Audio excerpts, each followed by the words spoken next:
डंडाओत बंधन अनेक बार, सर्ब कला समरथ, डोलन ते राखो प्रभु, नानक दे कर हथ। एक मन पुरख ते आए बरदाता, संत सहार सदा विख्याता। तास चरण ले हृदय बसावो, तव परम गुरु नानक गुण गावो। तास चरण ले हृदय बसावो, तव परम गुरु नानक गुण गावो। सतनाम श्री वाहिगुरु साहिब जी। पातशाही दसवीं दै प्रसाद, चलित्र 68वां। दोहरा शाह एक गुजरात को, ताके गृह एक पूत। सौदा काओ चौकस करे, पित ते भयो सबूत। शाह एक गुजरात को, ताके गृह एक पूत। सौदा काओ चौकस करे, पित ते भयो सपूत।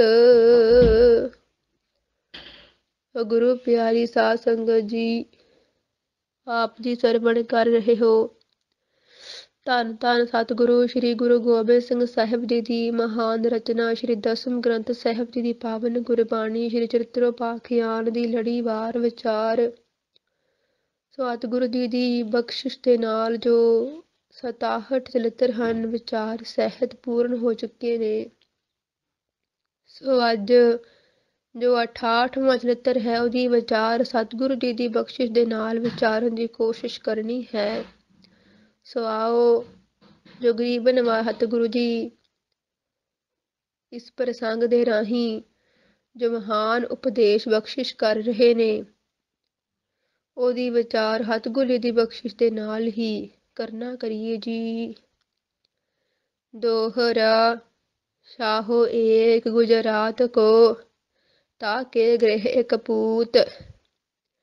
साहिब जी फरमाउंदे ने कि वजीर ने चित्र सिंह राजे नूं जिवें लड़ीवार प्रसंग इस्त्रियां दे कई प्रसंग ऐसे हैं जो पुरुष चरित्र भी हैं। इस्त्रियां पुरुष किवें चरित्र जिहड़े हैं वो खेडदे हैं, चरित्र खेड करके छल कपट करदे ने। उन्हां दे प्रसंग जिवें सुना रहा सी।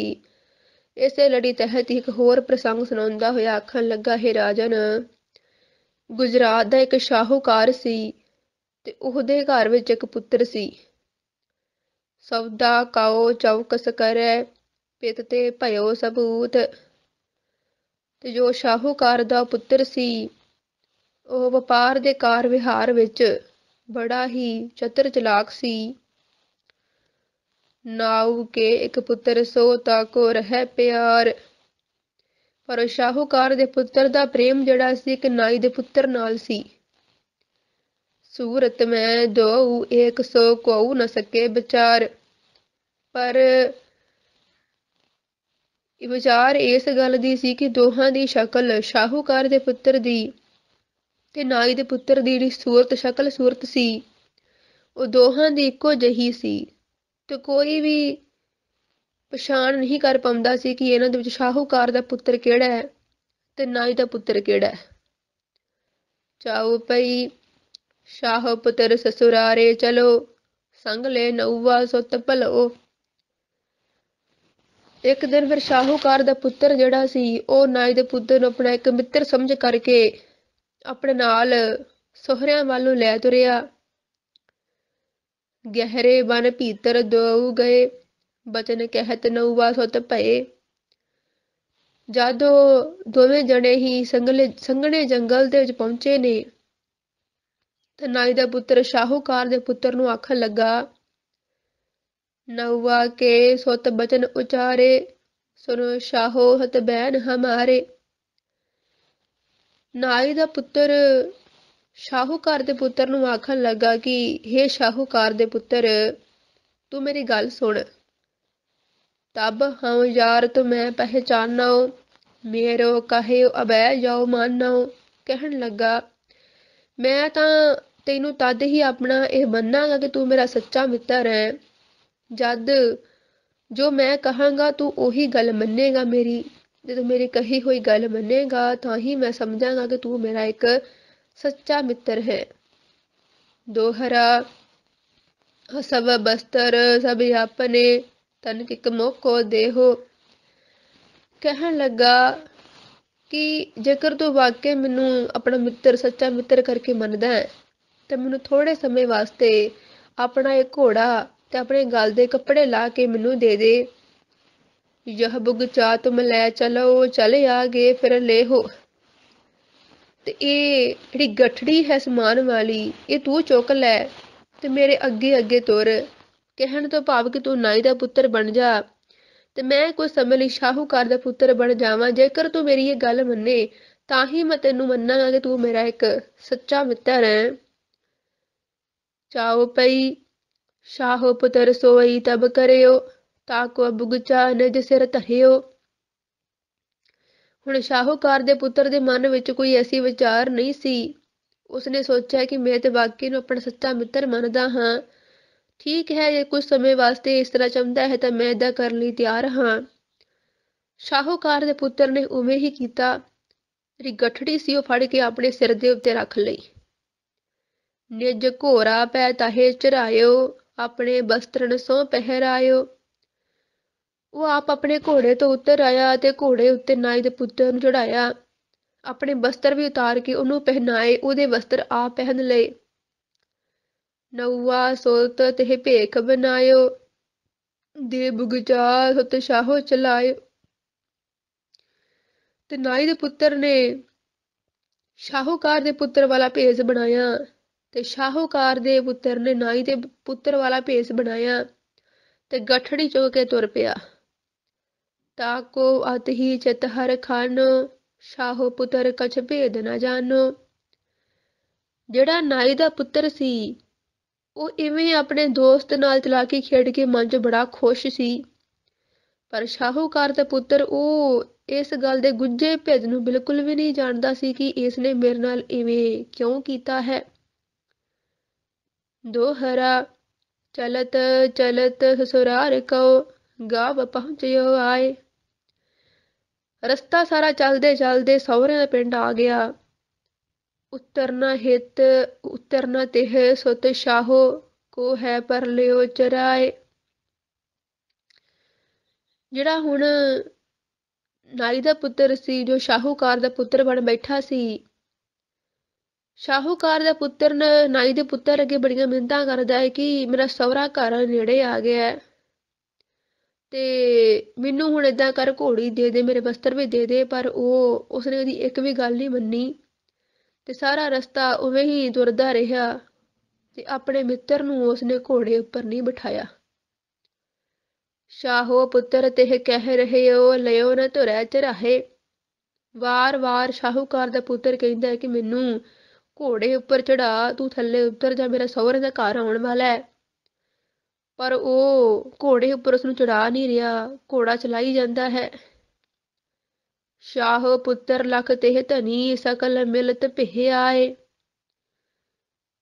ਪਰ ਜਿਸ ਵੇਲੇ ਆਖਿਰ ਸਾਰਾ ਪੈਂਡਾ ਤੈਅ ਹੋ ਗਿਆ ਤੇ ਘਰ ਦੇ ਵਿੱਚ ਪਹੁੰਚ ਗਏ ਨੇ, ਘਰ ਪਹੁੰਚੇ ਤਾਂ ਸਾਰੇ ਇਹੀ ਸਮਝਣ ਲੱਗ ਪਏ ਕਿ ਜਿਹੜਾ ਘੋੜੇ ਉੱਪਰ ਚੜਿਆ ਹੈ, ਜਿਹਦੇ ਵਸਤਰ ਸੋਹਣੇ ਨੇ, ਇਹੀ ਸ਼ਾਹੂਕਾਰ ਦਾ ਪੁੱਤਰ ਹੈ।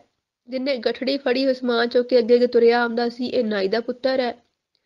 ਉਹ ਸਾਰੇ ਨਾਈ ਦੇ ਪੁੱਤਰ ਨੂੰ ਸ਼ਾਹੂਕਾਰ ਦਾ ਪੁੱਤਰ ਸਮਝ ਕੇ ਹੀ ਆਪਣਾ ਇੱਕ ਜਵਾਈ ਸਮਝ ਕਰਕੇ ਮਿਲਣ ਲੱਗ ਪਏ। ਚਾਓ ਪਈ ਸ਼ਾਹੋ ਪੁੱਤਰ ਨਊਆ ਕਰ ਮਾਨਿਓ, ਨਊਆ ਸੁਤ ਸੁਤ ਸ਼ਾਹੋ ਪਛਾਨਿਓ। ਸ਼ਾਹੂਕਾਰ ਦੇ ਪੁੱਤਰ ਨੂੰ ਨਾਈ ਤੇ ਨਾਈ ਦੇ ਪੁੱਤਰ ਨੂੰ ਸ਼ਾਹੂਕਾਰ ਦਾ ਪੁੱਤ ਸਮਝ ਲਿਆ ਸਾਰਿਆਂ ਨੇ ਹੀ। ਅਤ ਜੇ ਮਨ ਮੈਂ ਬਹੁ ਰਹਿਓ, ਤਿਨ ਪ੍ਰਤ ਕਛੂ ਬਚਨ ਨਹਿ ਕਹਿਓ।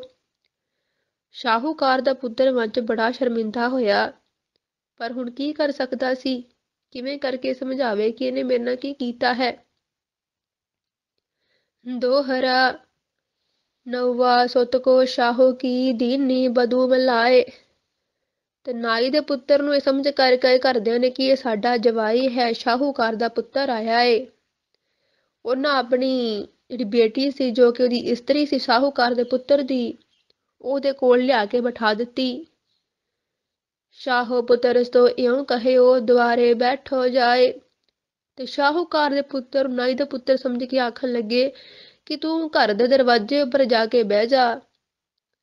ਚਾਓ ਪਈ तब नौवा इउं बचन उचारे, कहो काज ਇਹ ਕਰੋ ਹਮਾਰੇ।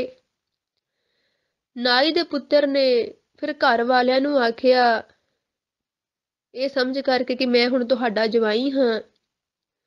ਆਖਣ ਲੱਗਾ, ਮੈਂ ਤੁਹਾਡਾ ਜਵਾਈ ਹਾਂ ਤੇ ਹੁਣ ਮੇਰੀ ਤੁਸੀਂ ਇੱਕ ਗੱਲ ਮੰਨੋ ਕਿ ਬਹੁ ਬੱਕਰੀ ਤੇ ਦੇਹੋ ਚ ਰਹਵੇ, ਦਿਵਸ ਚਰਾਏ ਰਾਤ ਘਰੇ ਆਵੇ। ਆਖਣ ਲੱਗਾ, ਇਹ ਹੈ ਨਾਈ ਦਾ ਪੁੱਤਰ, ਇਹਨੂੰ ਸਾਰੀਆਂ ਬੱਕਰੀਆਂ ਦੇ ਦਿਓ ਚਾਰਨ ਵਾਸਤੇ। ਇਹ ਦਿਨ ਵੇਲੇ ਬੱਕਰੀਆਂ ਚਰਾਇਆ ਕਰੇ ਤੇ ਰਾਤ ਨੂੰ ਘਰ ਆ ਜਾਇਆ ਕਰੇ। ਸਾਰਾ ਦਿਨ ਕੀ ਕਰੇਗਾ ਤੇ ਵਿਹਲਾ ਬੈਠਾ ਹੋਇਆ। ਦੋਹਰਾ ਸ਼ਾਹੋ ਪੁੱਤਰ ਸ਼ੇਰੀ ਲਏ ਬਨ ਮੈਂ ਭਇਓ ਖਰਾਬ। ਤੇ ਇਉਂ ਸ਼ਾਹੂਕਾਰ ਦਾ ਪੁੱਤਰ ਬਿਨਾਂ ਕੁਝ ਆਖੇ ਤੇ ਸਾਰਾ ਕੁਝ ਸਹਿੰਦਾ ਹੋਇਆ ਬੱਕਰੀਆਂ ਨਾਲ ਲੈ ਕੇ ਜੰਗਲ ਦੇ ਵਿੱਚ ਭਟਕਦਾ ਫਿਰਦਾ ਏ। ਸੂ ਕਦੂ ਬਰੋ ਤਨ ਭਇਓ ਹੇਰੇ ਲਜਤ ਗਰਾਬਾਬ। ਸ਼ਰਮ ਵੀ ਬੜੀ ਆਉਂਦੀ ਸੀ, ਮਨ ਦੇ ਵਿੱਚ ਬੜਾ ਹੈਰਾਨ ਸੀ, ਪਰੇਸ਼ਾਨ ਹੋਇਆ ਫਿਰਦਾ ਸੀ ਕਿ ਮੇਰੇ ਦੋਸਤ ਨੇ ਆਖਿਰ ਮੇਰੇ ਨਾਲ ਕੀ ਕੀਤਾ। ਮੈਂ ਤਾਂ ਕਦੇ ਵੀ ਇਸ ਪ੍ਰਕਾਰ ਨਹੀਂ ਸੋਚਿਆ ਸੀ ਕਿ ਮੇਰਾ ਇਹ ਮਿੱਤਰ ਬਣ ਕੇ ਮੇਰੇ ਨਾਲ ਇਵੇਂ ਕਰਕੇ ਮੇਰਾ ਸਾਰਾ ਕੁਝ ਮੈਥੋਂ ਖੋਹ ਲਵੇਗਾ। ਚਿੰਤਾ ਕਰਕੇ, ਇੱਕ ਸਾਰਾ ਦਿਨ ਕੰਮ ਕਾਰ ਕਰਨ ਕਰਕੇ, ਘਰੋਂ ਬਾਹਰ ਰਹਿਣ ਕਰਕੇ, ਚੰਗਾ ਖਾਣਾ ਨਾ ਮਿਲਣ ਕਰਕੇ, ਚੰਗਾ ਆਰਾਮ ਨਾ ਹੋਣ ਕਰਕੇ ਅਸੀਂ ਬਹੁਤ ਹੀ ਕਮਜ਼ੋਰ ਹੋ ਗਿਆ। ਚਾਓ ਪਈ ਅਤ ਦੁਰਬਲ ਜਬ ਤਾਹੇ ਨਿਹਾਰਿਓ, ਤਬ ਨਹੁਆ ਹਤ ਬਚਨ ਉਚਾਰਿਓ। ਜਦ ਨਹੁਆ ਭਾਵ ਕਿ ਨਾਈ ਦੇ ਪੁੱਤਰ ਨੇ ਵੇਖਿਆ ਕਿ ਸ਼ਾਹੂਕਾਰ ਦਾ ਪੁੱਤ ਮੇਰਾ ਦੋਸਤ ਬੜਾ ਕਮਜ਼ੋਰ ਹੋ ਗਿਆ ਏ, ਤਾਂ ਨਾਈ ਦਾ ਪੁੱਤਰ ਆਖਣ ਲੱਗਾ ਕਿ ਪਰਿਵਾਰ ਦੇ ਮੈਂਬਰਾਂ ਨੂੰ ਆਖਣ ਲੱਗਾ, ਮੇਰੀ ਹੋਰ ਗੱਲ ਮੰਨੋ। ਏਕ ਖਾਟ ਜਾਕੋ ਅਬ ਦੀਜੈ, ਮੇਰੋ ਕਹਿਓ ਬਚਨ ਯਹ ਕੀਜੈ। ਆਖਣ ਲੱਗਾ, ਮੇਰੀ ਇੱਕ ਗੱਲ ਮੰਨੋ ਕਿ ਇਹਨੂੰ ਸੌਣ ਵਾਸਤੇ ਇੱਕ ਮੰਜਾ ਦੇ ਦਿਆ ਕਰੋ। ਦੋਹਰਾ ਖਟ ਸ਼ਾਹ ਕੋ ਪੁੱਤਰ ਲੈ ਅਦਕ ਦੁਖਿਆ ਭਇਓ ਚਿੱਤ। ਸ਼ਾਹੂਕਾਰ ਦਾ ਪੁੱਤਰ ਮੰਜੀ ਲੈ ਕੇ ਮਨ 'ਚ ਬੜਾ ਹੀ ਦੁਖੀ ਹੋਇਆ, ਬੜਾ ਪਰੇਸ਼ਾਨ ਹੋਇਆ ਕਿ ਹੈ ਤਾਂ ਆਖਿਰ ਇਹ ਮੇਰਾ ਸਹੁਰਾ ਘਰ ਤੇ ਇਹ ਆ ਕੇ ਇੱਥੇ ਆਪ ਮਾਲਕ ਬਣ ਬੈਠਾ ਏ। ਗਹਿਰੇ ਬਨ ਮੈਂ ਜਾਏ ਕੈ ਰੋਵਤ ਪੀਟਤ ਨਿਤ। ਰੋਜ਼ ਹੀ ਸੰਘਣੇ ਜੰਗਲ ਦੇ ਵਿੱਚ ਜਾ ਕੇ ਰੋਂਦਾ ਰਹਿੰਦਾ, ਬੜਾ ਦੁਖੀ ਹੁੰਦਾ, ਉੱਚੀ ਉੱਚੀ ਰੋਂਦਾ ਕੁਰਲਾਉਂਦਾ। ਮਹਾਰੁਦਰ ਯਰ ਪਾਰਬਤੀ ਜਾਤ ਹੁਤੈ ਨਰ ਨਾਹੇ, ਤਾਕੋ ਦੁਖਤ ਬਲੋਕ ਕੈ ਦਇਆ ਭਈ ਮਨ ਮਾਹੇ। ਜਿਸ ਜੰਗਲ ਦੇ ਵਿੱਚ ਸ਼ਾਹੂਕਾਰ ਦਾ ਪੁੱਤ ਨਿੱਤ ਹੀ ਦੁਖੀਆ ਹੋਇਆ ਫਿਰਦਾ ਸੀ, ਉਸੇ ਜੰਗਲ ਦੇ ਵਿੱਚੋਂ ਹੀ ਇੱਕ ਦਿਨ ਸ਼ਿਵਜੀ ਪਾਰਬਤੀ ਦੋਵੇਂ ਲੰਘਦੇ ਜਾ ਰਹੇ ਸੀ। ਉਹਨਾਂ ਨੇ ਵੇਖਿਆ ਕਿ ਸ਼ਾਹੂਕਾਰ ਦਾ ਪੁੱਤ ਬੜਾ ਦੁਖੀ ਹੈ। ਇਹ ਵੇਖ ਕੇ ਉਹਨਾਂ ਦੋਹਾਂ ਦੇ ਮਨ ਵਿੱਚ ਦਇਆ ਆ ਗਈ ਕਿ ਇਹ ਦੁੱਖ ਹੀ ਦੂਰ ਕਰ ਦਈਏ। ਚਾਓ ਪਈ ਦਇਆ ਮਾਨ ਇਉਂ ਬਚਨ ਉਚਾਰੇ, ਸੁਨ ਹੋ ਸ਼ਾਹੋ ਕੇ ਸੁਧ ਖਿਆਰੇ। ਦਇਆ ਕਰਕੇ ਉਹਨਾਂ ਨੇ ਆਖਿਆ ਕਿ ਹੇ ਸ਼ਾਹੂਕਾਰ ਦੇ ਦੁਖੀ ਪੁੱਤ ਸੁਣ, ਜਾਏ ਚਮਰ ਤੂੰ ਮੁਖ ਕਹਿ, ਸ਼ੇਰੀ ਲਗੀ ਭੂਮੀ ਮੈਂ ਰਹਿ। ਉਹ ਆਖਣ ਲੱਗੇ, ਹੇ ਪੁੱਤ ਸੁਣ, ਤੂੰ ਬੜਾ ਦੁਖੀ ਹੈ, ਪਰ ਤੈਨੂੰ ਖੁਸ਼ ਕਰਨ ਵਾਸਤੇ, ਇਸ ਤਰ੍ਹਾਂ ਦੁੱਖ ਦੂਰ ਕਰਨ ਵਾਸਤੇ ਤੈਨੂੰ ਇੱਕ ਵਰ ਦਿੰਦੇ ਆ। ਜਿਸ ਵਸਤੂ ਨੂੰ ਤੂੰ ਮੂੰਹ ਆਖੇਗਾ ਨਾ ਕਿ ਚਿੰਬੜ ਜਾ, ਉਹੀ ਵਸਤੂ ਧਰਤੀ ਨਾਲ ਲੱਗੀ ਹੀ ਸੌਂ ਜਾਵੇਗੀ, ਭਾਵੇਂ ਮਰ ਜਾਵੇਗੀ, ਖਤਮ ਹੋ ਜਾਵੇਗੀ। ਦੋਹਰਾ ਜਬ ਉਜਰ ਤੂੰ ਭਾਖ ਹੈ ਤੁਰਤ ਵਹਿ ਛੁੱਟ ਜਾਏ। ਪਰ ਜਿਸ ਵੇਲੇ ਤੂੰ ਕਹੇਗਾ ਕਿ ਉੱਠ ਜਾ, ਉਹ ਛੇਤੀ ਨਾਲ ਉੱਠ ਜਾਇਆ ਕਰੇਗੀ। ਜਬ ਲਗਿਓ ਕਹਿ ਹੈ ਨਹੀਂ ਮਰੈ ਧਰਨ ਲਪਟਾਏ। ਪਰ ਜਿੰਨੀ ਦੇਰ ਤੱਕ ਤੂੰ ਇਹ ਨਹੀਂ ਕਹੇਗਾ ਕਿ ਉੱਠ ਜਾ, ਉਨੀ ਦੇਰ ਤੱਕ ਉਹੜੀ ਵਸਤੂ ਹੈ ਉਹ ਧਰਤੀ ਨਾਲ ਲੱਗੀ ਰਿਹਾ ਕਰੇਗੀ, ਧਰਤੀ ਲੱਗੀ ਹੋਈ ਮਰ ਖੱਪ ਜਾਵੇਗੀ, ਪਰ ਉਹ ਛੁੱਟੇਗੀ ਨਹੀਂ। ਚਾਓ ਪਈ जबै चमर तू वह मुख कहै, चिमटियो तार धरन सो रहै। ਜਦੋਂ ਇਸ ਤਰ੍ਹਾਂ ਮੂੰਹੋਂ ਆਖੇਗਾ ਕਿ ਚੰਬੜ ਜਾ, ਉਹੀ ਚੀਜ਼ ਧਰਤੀ ਨਾਲ ਚੰਬੜ ਜਾਇਆ ਕਰੇਗੀ। ਸਾਚ ਬਚਨ ਸ਼ਿਵ ਕੋ ਜਬ ਭਇਓ, ਤਬ ਤਿਹ ਚਿਤਿਆ ਠਾਠ ਠਟਿਓ। ਜਦ ਸ਼ਿਵ ਜੀ ਦੀ ਆਖੇ ਬਚਨ ਸੱਚੇ ਹੋਏ ਤਾਂ ਸ਼ਾਹੂਕਾਰ ਦੇ ਪੁੱਤਰ ਨੇ ਮਨ ਵਿੱਚ ਇੱਕ ਯੋਜਨਾ ਸੋਚੀ ਕਿ ਮੇਰੇ ਦੋਸਤ ਨੇ, ਮੇਰੇ ਮਿੱਤਰ ਨੇ ਮੇਰਾ ਜੋ ਛਲ ਕਪਟ ਕੀਤਾ ਏ, ਮੈਂ ਉਹਦਾ ਫਲ ਜਿਹੜਾ ਉਹਨੂੰ ਭੁਗਤਾਉਣਾ ਏ। ਦੋਹਰਾ ਸਬੈ ਚਮਰ ਤੁਮੈ ਬਿਨਾ ਯਾਪੁਰ ਮੈਂ ਹਵੈ ਜਾਹੇ। ਉਹ ਆਖਣ ਲੱਗਾ, ਸ਼ਾਹੂਕਾਰ ਦਾ ਪੁੱਤ ਆਖਣ ਲੱਗਾ ਕਿ ਮੇਰੇ ਤੋਂ ਬਿਨਾਂ ਜਿੰਨੇ ਵੀ ਲੋਕ ਹਨ ਆਸੇ ਪਾਸੇ ਸਾਰੇ ਚਿੰਬੜ ਜਾਵਣ। ਜਹ ਤਹ ਨਰ ਨਾਰੀ ਹੁਤੀ ਲੱਗੀ ਰਹੀ ਸ਼ਤ ਮਾਹੇ। ਤਾਂ ਸਾਰੇ ਹੀ ਮਨੁੱਖ, ਮਰਦ, ਇਸਤਰੀਆਂ ਜਿੱਥੇ ਇੱਥੇ ਵੀ ਖਲੋਤੇ ਹੋਏ ਸਨ, ਆਪਣਾ ਕੰਮਕਾਰ ਕਰਦੇ ਹੋਏ ਪਏ ਸਨ, ਉਹ ਸਭ ਧਰਤੀ ਨਾਲ ਚੰਬੜ ਗਏ। ਸੋਤ ਜਗਤ ਬੈਠਤ ਉਠਤ ਚਿਮਟ ਗਏ ਤਿਨ ਮਾਹੇ। ਕੋਈ ਸੁੱਤਾ ਸੀ, ਕੋਈ ਜਾਗਦਾ ਸੀ, ਕੋਈ ਬੈਠਾ ਸੀ, ਕੋਈ ਉੱਠਿਆ ਸੀ। ਜਿਵੇਂ ਵੀ ਕੋਈ ਆਪਣੀ ਕਿਰਿਆ ਕਰਦਾ ਪਿਆ ਸੀ, ਉਹ ਉਵੇਂ ਹੀ ਸਾਰੇ ਧਰਤੀ ਨਾਲ ਚਿੰਬੜ ਗਏ। ਕੂਕ ਅਠੀਪੁਰ ਮੈਂ ਕਨੀ ਨੈ ਕਰਹੀ ਹੁਦ ਨਾਹੇ।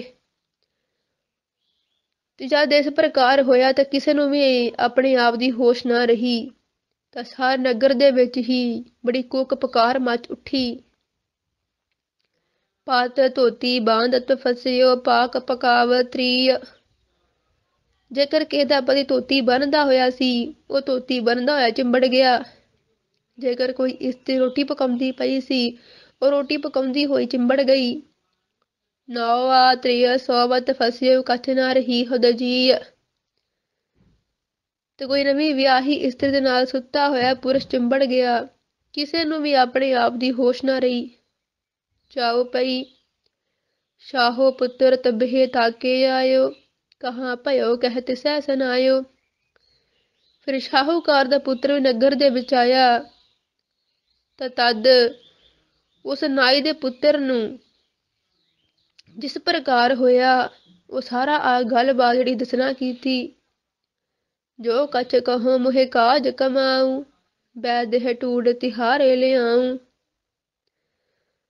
ਤਾਂ ਜਿਸ ਵੇਲੇ ਨਾਈ ਦੇ ਪੁੱਤਰ ਨੇ ਸ਼ਾਹੂਕਾਰ ਦੇ ਪੁੱਤਰ ਨੂੰ ਦੱਸਿਆ ਕਿ ਇਸ ਨਗਰ ਦੇ ਵਿੱਚ ਇਵੇਂ ਕਰਕੇ ਹੋਇਆ ਕਿ ਸਾਰੇ ਹੀ ਲੋਕ ਜਿਹੜੇ ਸੀ ਧਰਤੀ ਦੇ ਨਾਲ ਹੀ ਚੰਬੜ ਗਏ। ਕਿਸੇ ਨੂੰ ਵੀ ਆਪਣੇ ਆਪ ਦਾ ਪਤਾ ਨਹੀਂ ਚੱਲਿਆ ਕੀ ਹੋਇਆ, ਹਰ ਇੱਕ ਹੈਰਾਨ ਮਚ ਉੱਠਾ। ਤਾਂ ਸ਼ਾਹੂਕਾਰ ਦਾ ਪੁੱਤਰ ਆਖਣ ਲੱਗਾ ਕਿ ਤੁਸੀਂ ਮੈਨੂੰ ਜੋ ਵੀ ਕੰਮ ਆਖੋਗੇ ਮੈਂ ਉਹੀ ਕਰਾਂਗਾ। ਮੈਂ ਇਸ ਤਰ੍ਹਾਂ ਕਰਦਾ ਕਿ ਤੁਹਾਡੇ ਸਾਰਿਆਂ ਵਾਸਤੇ ਕੋਈ ਮੈਂ ਵੈਦ ਲੱਭ ਕੇ ਲਿਆਉਂਦਾ ਹਾਂ ਜੋ ਤੁਹਾਡਾ ਇਲਾਜ ਕਰ ਸਕੇ, ਤੁਹਾਨੂੰ ਬਚਾ ਸਕੇ। ਲੈ ਘੋਰੀ ਸੁਤ ਸ਼ਾਹੋ ਸਦਾਇਓ, ਖੋਜ ਵੈਦ ਕੋ ਸੰਗ ਲੈ ਆਇਓ। ਸ਼ਾਹੂਕਾਰ ਦਾ ਪੁੱਤਰ ਘੋੜੀ ਲੈ ਕੇ ਤੁਰਿਆ ਤੇ ਵੈਦ ਨੂੰ ਲੱਭ ਕੇ ਘੋੜੀ ਤੇ ਚੜਾ ਕੇ ਆਪਣੇ ਨਾਲ ਲੈ ਕੇ ਆਇਆ। ਤਹ ਜੰਗਲ ਕੀ ਹਾਦਤ ਭਈ, ਘੋਰੀ ਸ਼ਾਹੋ ਪੁੱਤਰ ਕੋ ਦਈ। ਰਸਤੇ ਵਿੱਚ ਵੈਦ ਨੂੰ ਇਉਂ ਹੋਇਆ ਕਿ ਜੰਗਲ ਪਾਣੀ ਉਸਨੇ ਜਾਣਾ ਸੀ ਤਾਂ ਉਸਨੇ ਘੋੜੀ ਜਿਹੜੀ ਸੀ ਉਹ ਸ਼ਾਹੂਕਾਰ ਦੇ ਪੁੱਤਰ ਨੂੰ ਫੜਾ ਦਿੱਤੀ। ਆਖਣ ਲੱਗਾ ਕਿ ਮੈਂ ਕੁਝ ਸਮੇਂ ਵਾਸਤੇ ਵਾਪਸ ਆਉਂਦਾ ਹਾਂ। ਦੋਹਰਾ ਜਾਏ ਬੁਟੈ ਤਬ ਬੈਠਿਓ ਲਈ ਕਪੀਨ ਉਠਾਏ। ਵੈਦ ਆਪਣੀ ਲੰਗੋਟੀ ਖੋਲ ਕੇ ਤੇ ਇੱਕ ਝਾੜੀ ਦੇ ਕੋਲ ਓਹਲੇ ਹੋ ਕੇ ਬੈਠ ਗਿਆ। ਡਲਾ ਭਏ ਪਹੁੰਚਣ ਲੱਗਿਓ, ਕਹਿਓ ਚਮਰ ਤੂੰ ਤਾਹੇ। ਪਰ ਇਧਰ ਜਿਹੜਾ ਸ਼ਾਹੂਕਾਰ ਦਾ ਪੁੱਤਰ ਸੀ, ਉਸਨੂੰ ਜੋ ਵਰ ਮਿਲਿਆ ਹੋਇਆ ਸੀ, ਉਹਦੇ ਵਰ ਕਰਕੇ ਉਸਨੂੰ ਕੁਝ ਸ਼ਰਾਰਤ ਜਿਹੀ ਸੁੱਝ ਗਈ। ਤਾਂ ਉਸਨੇ ਕੀ ਕੀਤਾ, ਜਦੋਂ ਵੈਦ ਮਿੱਟੀ ਦੇ ਨਾਲ ਆਪਣਾ ਗੁਦਾ ਸਾਫ਼ ਕਰ ਰਿਹਾ ਸੀ ਤਾਂ ਸ਼ਾਹੂਕਾਰ ਦਾ ਪੁੱਤਰ ਆਖਣ ਲੱਗਾ ਤੂੰ ਚਿੰਬੜ ਜਾ। ਹੱਥ ਲੰਗੋਟੀ ਰਹਿ ਗਈ, ਡਲਾ ਫਸਿਓ ਬਰਮਾਹੇ। ਲੰਗੋਟੀ ਵੈਦ ਦੇ ਹੱਥ ਵਿੱਚ ਹੀ ਰਹਿ ਗਈ ਤੇ ਮਿੱਟੀ ਦੀ ਢੇਲੀ ਜਿਹੜੀ ਸੀ ਗੁਦਾ ਦੇ ਵਿੱਚ ਫਸ ਗਈ। ਚਰਨ ਝਾਰ ਕੋ ਸੰਗ ਰਸੇ ਤਾਹੇ ਹੁਦ ਨਾਹੇ। ਤੇ ਉਹਦੇ ਪੈਰ ਜਿਹੜੇ ਸੀ ਝਾੜੀ ਵਿੱਚ ਫਸ ਗਏ। ਉਸਨੂੰ ਵੀ, ਵੈਦ ਨੂੰ ਵੀ ਆਪਣੇ ਆਪ ਦੀ ਹੋਸ਼ ਨਾ ਰਹੀ। ਲਏ ਅਸਵਨੀ ਸ਼ਾਹ ਕੋ ਪੂਤ ਪਹੁੰਚਿਓ ਆਏ।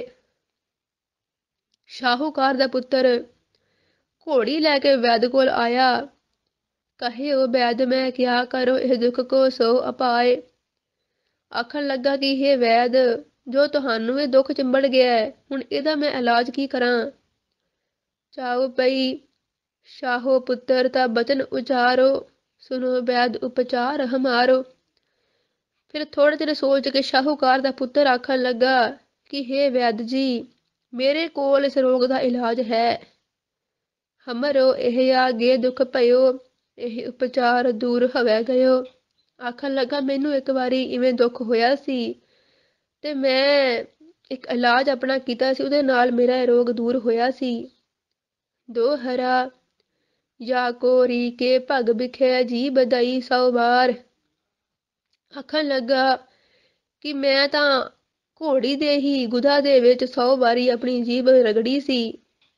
ਤੁਰਤ ਰੋਗ ਹਮਰੋ ਕਟਿਓ, ਸੁਨੋ ਭੇਦ ਉਪਚਾਰ। ਤੇ ਹੇ ਵੈਦ ਜੀ, ਸੁਣੋ ਮੇਰਾ ਤਾਂ ਫਿਰ ਇਸ ਪ੍ਰਕਾਰ ਕਰਨ ਦੇ ਨਾਲ ਰੋਗ ਜਿਹੜਾ ਸੀ ਨਾ, ਉਹ ਤੁਰੰਤ ਹੀ ਠੀਕ ਹੋ ਗਿਆ। ਤੇ ਹੁਣ ਤੁਹਾਡੀ ਮਰਜ਼ੀ ਹੈ, ਤੁਸੀਂ ਜੇਕਰ ਇਵੇਂ ਕਰਨਾ, ਆਪਣਾ ਰੋਗ ਦੂਰ ਕਰਨਾ ਚਾਹੁੰਦੇ ਹੋ ਤਾਂ ਤੁਹਾਨੂੰ ਵੀ ਇੱਦਾਂ ਹੀ ਕਰਨਾ ਪਵੇਗਾ। ਅੱਗੋਂ ਤੁਹਾਡੀ ਇੱਛਾ, ਜੇ ਨਹੀਂ ਕਰਨਾ ਫਿਰ ਫਸੇ ਰਹੋਗੇ। ਜੇਕਰ ਆਪਣਾ ਇਲਾਜ ਕਰਨਾ ਚਾਹੁੰਦੇ ਹੋ ਤਾਂ ਇਵੇਂ ਤਾਂ ਤੁਹਾਨੂੰ ਕਰਨਾ ਹੀ ਪਵੇਗਾ। ਚਾਓ ਬਈ ਤਬੈ ਬੈ ਸੌ ਕਿਰਿਆ ਕਮਾਈ, ਤਾਂ ਕਿ ਭਗ ਮੈਂ ਜੀਭ ਤਸਾਈ। ਹੁਣ ਵੈਦ ਵੀ ਕਿਹੜਾ ਜਾਣਦਾ ਸੀ ਕਿ ਇਸ ਨੂੰ ਵਰ ਮਿਲਿਆ ਹੋਇਆ ਏ। ਉਹ ਇਸ ਗੱਲ ਦੇ ਭੇਦ ਨੂੰ ਬਿਲਕੁਲ ਵੀ ਨਹੀਂ ਜਾਣਦਾ ਸੀ ਕਿ ਸਾਰਾ ਕੁਝ ਤਾਂ ਇਹ ਹੀ ਸ਼ਾਹੂਕਾਰ ਦਾ ਪੁੱਤਰ ਹੀ ਕਰਦਾ ਪਿਆ ਏ, ਮੇਰੀ ਖਿੱਲੀ ਉਡਾਉਂਦਾ ਪਿਆ ਏ। ਉਸ ਨੂੰ ਇਸ ਗੱਲ ਦਾ ਪਤਾ ਨਹੀਂ ਸੀ।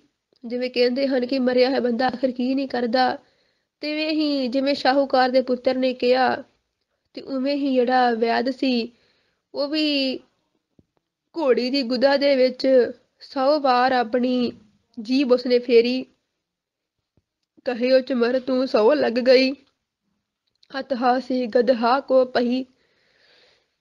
ਤਾਂ ਜਿਸ ਵੇਲੇ ਕਿ ਉਹ ਜਿਹੜਾ ਵੈਦ ਸੀ ਸ਼ਾਹੂਕਾਰ ਦੇ ਪੁੱਤਰ ਦੀ ਗੱਲ ਮੰਨ ਕੇ ਇਉਂ ਕਰ ਰਿਹਾ ਸੀ, ਤਾਂ ਉਹ ਆਖਣ ਲੱਗਾ ਕਿ ਚੰਬੜ ਜਾ। ਦੀ ਜੀਭ ਸੀ ਕਿ ਵੈਦ ਦੀ, ਉਹ ਘੋੜੀ ਦੀ ਗੁਦਾ ਵਿੱਚ ਚਿੰਬੜ ਗਈ। ਤੇ ਇਸ ਪ੍ਰਕਾਰ ਆਖਦੇ ਹਨ ਕਿ ਖੋਤੇ ਹਕੀਮ ਦੀ ਵੈਦ ਦੀ ਬੜੀ ਹੀ ਹਾਸੀ व ਬੜੀ ਖਿੱਲੀ ਉਡਾਈ ਗਈ। ਲਏ ਲਏ ਤਾ ਕੋ ਪਰੇ ਆਇਓ, ਸਗਲ ਗਾਵ ਕੋ ਦਰਸ ਦਿਖਾਇਓ। ਫਿਰ ਆਖਰ ਇਉਂ ਹਕੀਮ ਦਾ ਬੜਾ ਹੀ ਉਸਨੇ ਮਜ਼ਾਕ ਉਡਾਇਆ, ਉਹ ਸ਼ਾਹੂਕਾਰ ਦੇ ਪੁੱਤਰ ਨੇ। ਤੇ ਫਿਰ ਆਖਿਰ ਆਪਣੇ ਹੀ ਉਸਨੇ ਵਰ ਦੇ ਨਾਲ ਵੈਦ ਨੂੰ ਛੁਡਾ ਵੀ ਲਿਆ ਤੇ ਵੈਦ ਨੂੰ ਛੁਡਾ ਕੇ ਨਗਰ ਦੇ ਵਿੱਚ ਲੈ ਆਇਆ ਤੇ ਸਾਰੇ ਪਿੰਡ ਦਾ ਹਾਲ ਦਿਖਾਇਆ ਕਿ ਵੇਖੋ ਜਿਵੇਂ ਤੁਹਾਨੂੰ ਰੋਗ ਹੋਇਆ ਸੀ, ਇਹਨਾਂ ਲੋਕਾਂ ਨੂੰ ਵੀ ਇਹੀ ਰੋਗ ਚੰਬੜ ਗਿਆ ਏ। ਵੈਦ ਕਛੂ ਉਪਚਾਰ ਇਹ ਕਰੋ, ਇਨਕੇ ਪ੍ਰਾਣ ਛੁਟਨ ਤੇ ਡਰੋ। ਅਤੇ ਆਖਣ ਲੱਗਾ ਹੈ ਵੈਦ, ਤੁਸੀਂ ਹੁਣ ਕੋਈ ਨਾ ਕੋਈ ਉਪਾਅ ਕਰੋ ਤੇ ਇਹਨਾਂ ਲੋਕਾਂ ਦੇ ਪ੍ਰਾਣ ਬਚਾਓ। ਪੁਰ ਜਨ ਬਾਚ ਦੋਹਰਾ, ਅਦਿਕ ਦੁਖੀ ਪੁਰ ਜਨ ਭਏ, ਕਛੂ ਨਾ ਚਲਿਓ ਪਾਏ। ਪਿੰਡ ਦੇ ਲੋਕ ਬੜੇ ਦੁਖੀ ਹੋ ਰਹੇ ਸਨ ਚਿੰਬੜ ਕੇ, ਕਿਉਂਕਿ ਸਾਰੇ ਹੀ ਆਪੋ ਆਪਣਾ ਕਾਰ ਵਿਹਾਰ ਤੇ ਕਰਦੇ ਪਏ ਸੀ, ਉਵੇਂ ਚਿੰਬੜ ਗਏ ਸਨ। ਸਾਰੇ ਲੋਕ ਬੜੇ ਹਾਹਾਕਾਰ ਮਚਾ ਰਹੇ ਸੀ ਤੇ ਹੁਣ ਉਹਨਾਂ ਦਾ ਕਿਵੇਂ ਇਲਾਜ ਹੋਵੇ, ਕਿਵੇਂ ਛੁਟਕਾਰਾ ਹੋਵੇ, ਇਸ ਗੱਲ ਦਾ ਕਿਸੇ ਨੂੰ ਕੁਝ ਪਤਾ ਨਹੀਂ ਚੱਲ ਰਿਹਾ ਸੀ ਹਲੇ। ਚਲਤ ਫਿਰਤ ਜਾਕੋ ਨਿਰਖ ਰਹੇ ਚਰਨ ਲਪਟਾਏ। ਵੈਦ ਸ਼ਾਹੂਕਾਰ ਦੇ ਪੁੱਤਰ ਨੂੰ ਇਉਂ ਚੱਲਦਾ ਫਿਰਦਾ ਵੇਖ ਕੇ ਸਾਰੇ ਲੋਕ ਉਹਨਾਂ ਦੇ ਪੈਰ ਫੜਨ ਲੱਗੇ। ਚਾਉ ਪਈ ਹਮਰੇ ਨਾਥ ਉਪਾਏ ਹੈ ਕੀਜੈ, ਆਪਣੇ ਜਾਨ ਰਾਹ ਕਰ ਲੀਜੈ। ਪਿੰਡ ਦੇ ਲੋਕ ਤਰਲੇ ਮਾਰ ਕੇ ਆਖਣ ਲੱਗੇ ਕਿ ਸਾਨੂੰ ਵੀ ਕੋਈ ਨਾ ਕੋਈ ਉਪਾਅ ਕਰਕੇ ਆਪਣੇ ਵਾਂਗ ਬਣਾ ਲਓ, ਸਾਨੂੰ ਆਪਣਾ ਜਾਣ ਕੇ ਸਾਡੀ ਵੀ ਰੱਖਿਆ ਕਰੋ, ਸਾਨੂੰ ਵੀ ਇਸੇ ਪ੍ਰਕਾਰ ਸਾਡੇ ਰੋਗ ਦਾ ਇਲਾਜ ਕਰ ਦਿਓ। ਇਨੈ ਕਰੀ ਕਸ਼ਕ ਚੂਕ ਤਿਹਾਰੀ, ਮਹਾ ਰੋਗ ਤੇ ਲੇਹੋ ਉਬਾਰੀ। ਪਿੰਡ ਦੇ ਲੋਕ ਸ਼ਾਹੂਕਾਰ ਦੇ ਪੁੱਤਰ ਸਾਹਮਣੇ ਆਖਣ ਲੱਗੇ ਕਿ ਲੱਗਦਾ ਹੈ ਕਿ ਇਹਨਾਂ ਪਿੰਡ ਦੇ ਲੋਕਾਂ ਦੇ ਕੋਲੋਂ ਜ਼ਰੂਰ ਕੋਈ ਨਾ ਗਲਤੀ ਹੋ ਗਈ ਹੈ, ਜਿਸ ਕਰਕੇ ਸਾਨੂੰ ਸਾਰਿਆਂ ਨੂੰ ਹੀ ਮਹਾ ਰੋਗ ਹੋ ਗਿਆ ਏ। ਸਾਨੂੰ ਹੁਣ ਕਿਰਪਾ ਕਰਕੇ ਬਚਾ ਲਓ, ਤੁਹਾਡੇ ਤੋਂ ਬਿਨਾਂ ਅਸੀਂ ਬਚ ਨਹੀਂ ਸਕਦੇ। ਸ਼ਾਹ ਸੁਤਬਾਚ ਸਕਲ ਕਥਾ ਤਿਨ ਭਾਕ ਸੁਨਾਈ, ਪੁਰ ਲੋਗਨ ਸਭ ਹੂੰ ਸੁਨ ਪਾਈ। ਤੇ ਸਾਰੇ ਲੋਕ ਪਿੰਡ ਦੇ ਬੜੀਆਂ ਮਿੰਨਤਾਂ ਤਰਲੇ ਕਰਦੇ ਪਏ ਸੀ ਕਿ ਪਤਾ ਨਹੀਂ ਕਿਹਦੇ ਕੋਲੋਂ ਗਲਤੀ ਹੋਈ ਕਿ ਸਾਨੂੰ ਸਾਰਿਆਂ ਨੂੰ ਮਾੜਾ ਫਲ ਮਿਲਿਆ ਏ। ਤਾਂ ਆਖਿਰ ਸ਼ਾਹੂਕਾਰ ਦੇ ਪੁੱਤਰ ਨੇ ਸਾਰੀ ਗੱਲ ਖੋਲ ਕੇ ਸੁਣਾਈ ਕਿ ਕਿਵੇਂ ਨਾਈ ਦਾ ਪੁੱਤਰ ਸ਼ਾਹੂਕਾਰ ਦਾ ਪੁੱਤਰ ਬਣ ਗਿਆ, ਕਿਵੇਂ ਉਹ ਮੇਰੀ ਥਾਂ ਦਾ ਕਿ ਜਿੱਥੇ ਮੇਰਾ ਜਵਾਈ ਦਾ ਹੱਕ ਬਣਦਾ ਸੀ ਉੱਥੇ ਉਹ ਜਵਾਈ ਬਣ ਬੈਠਾ। ਮੇਰੀ ਇਸਤਰੀ ਪਰ ਵੀ ਉਸਨੇ ਆਪਣਾ ਹੱਕ ਜਮਾਇਆ ਤੇ ਮੈਨੂੰ ਕਿਵੇਂ ਉਸਨੇ ਨਾਈ ਦਾ ਪੁੱਤ ਬਣਾ ਕੇ ਮੇਰੀ ਖਿੱਲੀ, ਮੇਰਾ ਮਜ਼ਾਕ ਉਡਾਇਆ ਤੇ ਮੈਨੂੰ ਕਸ਼ਟ ਦਿੱਤਾ। ਸਾਰੀ ਗੱਲ ਪਿੰਡ ਦੇ ਲੋਕਾਂ ਨੂੰ ਆਖ ਕੇ ਸੁਣਾਈ। ਸਾਰੇ ਨਗਰ ਦੇ ਲੋਕ ਏਡੇ ਸੀ, ਸਭਨਾਂ ਨੇ ਬੜੇ ਧਿਆਨ ਨਾਲ ਸੁਣੀ ਵੀ ਉਹ ਸ਼ਾਹੂਕਾਰ ਦੇ ਪੁੱਤਰ ਨਾਲ ਆਖਿਰ ਕੀ ਹੋਇਆ। ਲੈ ਦੂਜੀ ਕੰਨਿਆ ਤਹਿਦੀਨੀ, ਭਾਂਤ ਭਾਂਤ ਉਸਤਤ ਮੈਂ ਲਕੀਨੀ। ਤਾਂ ਲੋਕਾਂ ਨੇ ਕਿਹਾ ਕਿ ਅਸੀਂ ਤੈਨੂੰ ਕਿਸੇ ਕੁਵਾਰੀ ਕੰਨਿਆ ਦੇ ਨਾਲ ਦਾ ਰਿਸ਼ਤਾ ਕਰਵਾ ਦਿਆਂਗੇ ਤੇ ਬੜੇ ਤਰੀਕੇ ਦੇ ਨਾਲ ਸ਼ਾਹੂਕਾਰ ਦੇ ਪੁੱਤਰ ਦੀ ਵਡਿਆਈ ਕੀਤੀ ਕਿ ਤਾਂ ਜੋ ਉਹ ਆਪਣੇ ਵਰ ਦੇ ਨਾਲ ਉਹਨਾਂ ਜਿਵੇਂ ਸਾਰੇ ਚਿੰਬੜੇ ਗਏ ਹਨ, ਵਰ ਦੇ ਨਾਲ ਚਿੰਬੜੇ ਹਨ, ਹੁਣ ਉਹਦੇ ਵਰ ਦੇ ਨਾਲ ਹੀ ਛੁੱਟ ਸਕਦੇ ਸਨ। ਇਸ ਕਰਕੇ ਸਾਰੇ ਹੀ ਲੋਕ ਤਰਲੇ ਮਿੰਨਤਾਂ ਹਾੜੇ ਕੱਢਣ ਲੱਗ ਪਏ ਅਤੇ ਆਖਣ ਲੱਗੇ ਕਿ ਅਸੀਂ ਠੀਕ ਹੋ ਜਾਵਾਂਗੇ ਤਾਂ ਤੈਨੂੰ ਇੱਕ ਵਾਰੀ ਇਸਤੇ ਦਾ ਰਿਸ਼ਤਾ ਜਿਹੜਾ ਹੈ ਕੁਵਾਰੀ ਕੰਨਿਆ ਦਾ ਰਿਸ਼ਤਾ ਉਹ ਤੇਰੇ ਨਾਲ ਕਰਾਂਗੇ। ਔਰ ਇਸ ਕਲ ਪਰ ਫਿਓਰ ਉਬਾਰਿਓ, ਨਹੁਆ ਸੁੱਤ ਚਿਮਟਿਓ ਹੀ ਮਾਰਿਓ। ਸ਼ਾਹੂਕਾਰ ਦੇ ਪੁੱਤ ਨੇ ਸਾਰੇ ਪਿੰਡ ਨੂੰ ਬਚਾ ਲਿਆ, ਪਰ ਜੋ ਨਾਈ ਦਾ ਪੁੱਤ ਸੀ ਦੋਸਤ ਉਹਦਾ, ਜਿਹਨੇ ਇਹਦੇ ਨਾਲ ਛਲ ਕਪਟ ਕੀਤਾ ਸੀ, ਉਹਨੂੰ ਤਾਂ ਉਹਦੇ ਨਾਲ ਹੀ ਚਿੰਬੜਾ ਕੇ ਮਾਰ ਦਿੱਤਾ। ਪਰ ਉਹਨੂੰ ਛੁਡਾਇਆ ਨਹੀਂ, ਉਹ ਧਰਤੀ ਨਾਲ ਚਿੰਬੜਿਆ ਰਿਹਾ ਤੇ ਕੂਕ ਪਕਾਰ ਤਰਲੇ ਮਿੰਨਤਾਂ ਹਾੜੇ ਕੱਢਦਾ ਹੋਇਆ ਉੱਥੇ ਹੀ ਮਰ ਖਪ ਗਿਆ। ਵਿਆਹ ਦੂਸਰੋ ਆਪਣੋ ਕੀਨੋ, ਨਿਜ ਪੁਰ ਕੋ ਬਹੁਰੋ ਮਗਲੀਨੋ। ਉਸਨੇ ਆਪਣਾ ਦੂਸਰਾ ਵਿਆਹ ਕੀਤਾ ਤੇ ਫਿਰ ਆਪਣੇ ਪਿੰਡ ਵਾਪਸ ਚਲਾ ਗਿਆ। ਸੋ ਇਸ ਪ੍ਰਕਾਰ ਚਰਿੱਤਰ ਦੀ ਸਮਾਪਤੀ ਕਰਦੇ ਸਾਹਿਬ ਫਰਮਾਉਂਦੇ ਹਨ, ਏਤ ਸ਼੍ਰੀ ਚਰਿੱਤਰ ਪਖਿਆਨੇ, ਪੁਰਖ ਚਰਿਤਰੇ ਮੰਤਰੀ ਭੂਪ ਸੰਵਾਦੇ, 68ਵਾਂ ਚਰਿੱਤਰ ਸਮਾਪਤਮ, ਸਤ ਸੁਭਮ ਸਤ ਅਫਜੂ। ਸਾਹਿਬ ਫਰਮਾਉਂਦੇ ਹਨ ਕਿ ਇਸ ਪ੍ਰਕਾਰ ਸ਼੍ਰੀ ਚਰਿੱਤਰੋਪਾਖਿਆਨ ਦੇ ਪੁਰਸ਼ ਚਰਿੱਤਰ ਦਾ ਵਜ਼ੀਰ ਤੇ ਰਾਜੇ ਦੀ ਆਪਸੀ ਵਾਰਤਾਲਾਪ ਦਾ 68ਵਾਂ ਚਰਿੱਤਰ ਸ਼ੁਭ ਸੰਪੂਰਨ ਹੁੰਦਾ ਹੈ। ਸੋ ਗੁਰੂ ਪਿਆਰੀ ਸਾਧ ਸੰਗਤ ਜੀ, ਇਹ ਸੀ ਸ਼੍ਰੀ ਚਰਿੱਤਰੋਪਾਖਿਆਨ ਦੀ ਪਾਵਨ ਗੁਰਬਾਣੀ ਦਾ 68ਵਾਂ ਚਰਿੱਤਰ ਦੀ ਵਿਚਾਰ ਸ਼ਾਹੂਕਾਰ ਦੇ ਪੁੱਤਰ ਦੀ, ਜੋ ਵਿਚਾਰ ਆਪ ਜੀ ਨੇ ਸਰਵਣ ਕੀਤੀ ਹੈ ਤੇ ਗੁਰੂ ਸਾਹਿਬ ਨੇ ਆਪ ਰਹਿਮਤ ਕਰਕੇ ਜਿਸ ਦੀ ਵਿਚਾਰ ਕਰਵਾਈ ਹੈ। ਸੋ ਪਿਆਰੀ ਸਾਧ ਸੰਗਤ ਜੀ, ਇਸ ਚਰਿੱਤਰ ਦੇ ਵਿੱਚ ਜੋ ਸਤਿਗੁਰੂ ਮਹਾਰਾਜ ਸਾਨੂੰ ਮੁੱਖ ਸਿਧਾਂਤ ਜਿਹੜਾ ਹੈ ਸਮਝਾਉਣਾ ਕਰਦੇ ਹਨ ਉਹ ਇਹ ਹੈ ਕਿ ਜੇਕਰ ਆਪਾਂ ਕਿਸੇ ਦਾ ਮਾੜਾ ਕਰਦੇ ਹਾਂ ਤਾਂ ਉਹਦਾ ਫਲ ਸਾਨੂੰ ਵੀ ਮਾੜਾ ਹੀ ਭੋਗਣਾ ਪਵੇਗਾ। ਜੇਕਰ ਅਸੀਂ ਕਿਸੇ ਦਾ ਵੀ ਸਮਾਜ ਦੇ ਵਿੱਚ ਰਹਿੰਦੇ ਹੋਏ ਆਪਣੇ ਰਿਸ਼ਤੇਦਾਰ ਦੇ ਨਾਲ, ਆਪਣੇ ਸਾਕ ਸੰਬੰਧੀਆਂ ਦੇ ਨਾਲ, ਕਿਸੇ ਵੀ ਮਨੁੱਖ ਦੇ ਨਾਲ ਅਸੀਂ ਜੇਕਰ ਮਾੜਾ ਕਰਦੇ ਹਾਂ ਜਾਂ ਕੋਈ ਆਪਣਾ ਕਰਮ ਰੂਪੀ ਬੀਜ ਮਾੜਾ ਬੀਜਦੇ ਹਾਂ, ਉਹਦਾ ਫਲ ਸਾਨੂੰ ਮਾੜਾ ਹੀ ਭੋਗਣਾ ਪੈਣਾ ਹੈ। ਇਹ ਕਦਾ ਨਹੀਂ ਹੋਵੇਗਾ ਕਿ ਅਸੀਂ ਕਰਮ ਮਾੜੇ ਕਰੀਏ ਤੇ ਸਾਨੂੰ ਹਰੇਕ ਜੀਵਨ ਦੇ ਪਲ ਵਿੱਚ ਸੁੱਖ ਮਿਲਣ, ਐਸਾ ਨਹੀਂ ਹੋ ਸਕਦਾ। ਜੋ ਮਨੁੱਖ, ਜਿਵੇਂ ਸਤਿਗੁਰੂ ਜੀ ਨੇ ਗੁਰਬਾਣੀ ਅੰਦਰ ਫਰਮਾਇਆ ਹੈ ਕਿ ਐਸਾ ਕੰਮ ਮੂਲੇ ਨਾ ਕੀਚੈ, ਜਿਤ ਅੰਤ ਪਛੋਤਾਈਏ, ਕਿ ਇਹ ਮਨੁੱਖ ਐਸਾ ਕੰਮ ਤੋਂ ਕਦੇ ਨਾ ਕਰ ਜਿਸ ਕਰਕੇ ਤੈਨੂੰ ਆਖਿਰ ਪਛਤਾਉਣਾ ਪਵੇ, ਤੈਨੂੰ ਪਛਤਾਤਾਪ ਕਰਨਾ ਪਵੇ, ਦੁੱਖ ਤੇਰੇ ਜੀਵਨ ਦੇ ਵਿੱਚ ਆਉਣ। ਜੇ ਚਾਹੁੰਦਾ ਹੈ ਕਿ ਸੁੱਖ ਤੇਰੇ ਜੀਵਨ ਦੇ ਵਿੱਚ ਆਉਣ ਤਾਂ ਹਮੇਸ਼ਾ ਹੀ ਆਪਣੇ ਜੀਵਨ ਦੇ ਸ਼ੁਭ ਕਰਮ ਕਰ। ਸ਼ੁਭ ਕਰਮ ਕਰਨ ਦੀ ਹੀ ਹਮਾਇਤ ਸਾਨੂੰ ਗੁਰੂ ਸਾਹਿਬ ਜੀ ਨੇ ਉਪਦੇਸ਼ ਜਿਹੜਾ ਹੈ ਉਹ ਗੁਰੂ ਗ੍ਰੰਥ ਸਾਹਿਬ ਮਹਾਰਾਜ ਪਾਵਨ ਗੁਰਬਾਣੀ ਨੂੰ ਦੇਣਾ ਕੀਤਾ ਹੈ। ਤੇ ਇਸ ਲਿੱਥਰ ਦੇ ਰਾਹੀਂ ਗੁਰੂ ਤੁਹਾਨੂੰ ਇਹ ਸਮਝਾਉਣਾ ਕਰਦੇ ਨੇ ਕਿ ਭਾਈ ਆਪਣੇ ਜੀਵਨ ਦੇ ਵਿੱਚ ਸ਼ੁਭ ਕਰਮ ਕਰੋ ਤੇ ਤੁਹਾਨੂੰ ਫਲ ਵੀ ਚੰਗਾ ਮਿਲੇਗਾ, ਕਿਉਂਕਿ ਇਹ ਇੱਕ ਸਰੀਰ ਜਿਹੜਾ ਹੈ ਇਹ ਖੇਤ ਦੀ ਨਿਆਈ ਹੈ। ਜਿਵੇਂ ਮਿੱਟੀ ਦਾ ਸੁਭਾਅ ਕੀ ਹੁੰਦਾ ਹੈ, ਜੋ ਅਸੀਂ ਮਿੱਟੀ ਦੇ ਵਿੱਚ ਬੀਜਦੇ ਹਾਂ ਉਹੀ ਉੱਗਦਾ। ਜੇਕਰ ਕਣਕ ਬੀਜਾਂਗੇ ਤਾਂ ਕਣਕ ਹੀ ਉੱਗੇਗੀ, ਝੋਨਾ ਬੀਜਾਂਗੇ ਝੋਨਾ ਹੀ ਉੱਗੇਗਾ। ਇਹ ਕਦੇ ਨਹੀਂ ਹੋਵੇਗਾ ਕਿ ਬੀਜੀ ਆਪਾਂ ਕਣਕ ਹੋਵੇ ਤੇ ਉੱਗੇ ਸਾਡਾ ਝੋਨਾ, ਇਹ ਕਦੇ ਹੋ ਨਹੀਂ ਸਕਦਾ। ਇਸੇ ਪ੍ਰਕਾਰ ਜੇਕਰ ਅਸੀਂ ਕਰੀਏ ਕਰਮ ਮਾੜਾ, ਸਰੀਰ ਰੂਪੀ ਖੇਤ ਦੇ ਨਾਲ, ਸਰੀਰ ਰੂਪੀ ਖੇਤ ਦੇ ਵਿੱਚ ਕਰਮ ਰੂਪੀ ਬੀਜ ਮਾੜਾ ਬੀਜੀਏ ਤੇ ਕਹੀਏ ਸਾਡੇ ਜੀਵਨ ਸੁੱਖ ਆ ਜੇ, ਤੇ ਕਦੇ ਨਹੀਂ ਹੋ ਸਕਦਾ। ਇਸੇ ਪ੍ਰਕਾਰ ਸਤਿਗੁਰੂ ਮਹਾਰਾਜ ਸਾਨੂੰ ਸਮਝਾਉਣਾ ਕਰਦੇ ਨੇ ਕਿ ਆਪਣੇ ਸਰੀਰ ਰੂਪੀ ਖੇਤ ਦੇ ਵਿੱਚ ਸ਼ੁਭ ਕਰਮ ਰੂਪੀ ਬੀਜ ਬੀਜੋ ਤਾਂ ਤੁਹਾਡੇ ਜੀਵਨ ਦੇ ਵਿੱਚ ਹਮੇਸ਼ਾ ਹੀ ਆਨੰਦ ਖੇੜੇ ਅਤੇ ਸੁੱਖ ਰਹਿਣਗੇ। ਪਰ ਜੇਕਰ ਮਾੜਾ ਕਰਮ ਕਰੋਗੇ ਤਾਂ ਫਲ ਉਹਦਾ ਮਾੜਾ ਹੀ ਭੋਗਣਾ ਪਵੇਗਾ। ਸੋ ਇਸ ਪ੍ਰਕਾਰ ਸਤਿਗੁਰੂ ਮਹਾਰਾਜ ਜੀ ਕਿ ਜੋ ਸਿਧਾਂਤ ਸਾਨੂੰ ਗੁਰੂ ਗ੍ਰੰਥ ਸਾਹਿਬ ਮਹਾਪਾਵਨ ਗੁਰਬਾਣੀ ਵਿੱਚ ਸਮਝਾਉਣਾ ਕੀਤੇ ਨੇ, ਬਿਲਕੁਲ ਉਹੀ ਸਿਧਾਂਤ ਜਿਹੜੇ ਨੇ ਉਹ ਸਤਿਗੁਰੂ ਸ੍ਰੀ ਗੁਰੂ ਗੋਬਿੰਦ ਸਿੰਘ ਮਹਾਰਾਜ ਜੀ ਨੇ ਇਸ ਚਰਿੱਤਰਾਂ ਦੇ ਰਾਹੀਂ ਸਾਨੂੰ ਵਿਸਥਾਰ ਦੇ ਨਾਲ ਖੋਲ ਕਰਕੇ ਦਰਸਾਏ ਹਨ। ਸੋ ਸਤਿਗੁਰੂ ਮਹਾਰਾਜ ਸਾਡੇ ਉੱਤੇ ਕਿਰਪਾ ਕਰਨ ਤਾਂ ਕਿ ਜੋ ਗੁਰਬਾਣੀ ਦੇ ਮੁੱਖ ਸਿਧਾਂਤ ਹਨ ਉਹ ਸਾਡੇ ਜੀਵਨ ਦੇ ਅਮਲੀ ਰੂਪ ਦੇ ਵਿੱਚ ਆ ਜਾਵਣ, ਤਾਂ ਕਿ ਅਸੀਂ ਆਪਣੇ ਸਤਿਗੁਰੂ ਦੀ ਸੱਚੀਆਂ ਖੁਸ਼ੀਆਂ ਦੇ ਪਾਤਰ ਬਣ ਸਕੀਏ। ਕੋਈ ਇਹ ਨਾ ਹੋਵੇ ਕੇਵਲ ਅਸੀਂ ਪੜ੍ਹਨ ਸੁਣਨ ਤੱਕ ਹੀ ਸੀਮਤ ਰਹਿ ਜਾਈਏ ਜਾਂ ਬਹਿਸਾਂ ਕਰਨ ਤੱਕ ਹੀ ਸੀਮਤ ਰਹਿ ਜਾਈਏ। ਸਤਿਗੁਰੂ ਸਾਡੇ ਤੇ ਬਖਸ਼ਿਸ਼ ਕਰਨ ਤਾਂ ਕਿ ਸਾਡਾ ਜੀਵਨ ਜਿਹੜਾ ਹੈ ਗੁਰਬਾਣੀ ਦੇ ਸਿਧਾਂਤਾਂ ਅਨੁਸਾਰ ਬਣ ਜਾਵੇ, ਸਾਡਾ ਸੰਸਾਰ ਤੇ ਆਉਣਾ ਸਫਲਾ ਹੋ ਜਾਵੇ। ਸੋ ਪਿਆਰੀ ਸਾਧ ਸੰਗਤ ਜੀ, ਇਤਨੀਆਂ ਬੇਨਤੀਆਂ ਪ੍ਰਵਾਨ ਕਰਨਾ ਜੀ। ਗੁਰਬਾਣੀ ਦੀਆਂ ਗੁਰਮਤਿ ਵਿਚਾਰਾਂ ਕਰਦਿਆਂ ਏਕ ਨਹੀਂ ਅਨੇਕ ਪ੍ਰਕਾਰ ਦੀਆਂ ਭੁੱਲਾਂ ਗਲਤੀਆਂ ਹੋ ਜਾਂਦੀਆਂ ਹਨ। ਸਤਿਗੁਰੂ ਦੀ ਸਤਿਗੁਰਾਂ ਦੀ ਸੰਗਤ ਬਖਸ਼ਣ ਯੋਗ ਹੈ, ਬਖਸ਼ ਲੈਣਾ ਜੀ। ਸਤਿਗੁਰੂ ਸਾਹਿਬ ਅੱਗੇ ਤੋਂ ਸਮੱਤ ਬਖਸ਼ਣ ਤਾਂ ਕਿ ਸੱਜੇ ਢੰਗ ਦੇ ਨਾਲ ਗੁਰਬਾਣੀ ਦੀਆਂ ਗੁਰਮਤਿ ਵਿਚਾਰਾਂ ਕਰ ਸਕੀਏ। ਸੋ ਅੰਤ ਵਿੱਚ ਬੜੇ ਪਿਆਰ ਦੇ ਨਾਲ ਫਤਿਹ ਬੁਲਾਓ ਜੀ। ਵਾਹਿਗੁਰੂ ਜੀ ਕਾ ਖਾਲਸਾ, ਵਾਹਿਗੁਰੂ ਜੀ ਕੀ ਫਤਿਹ।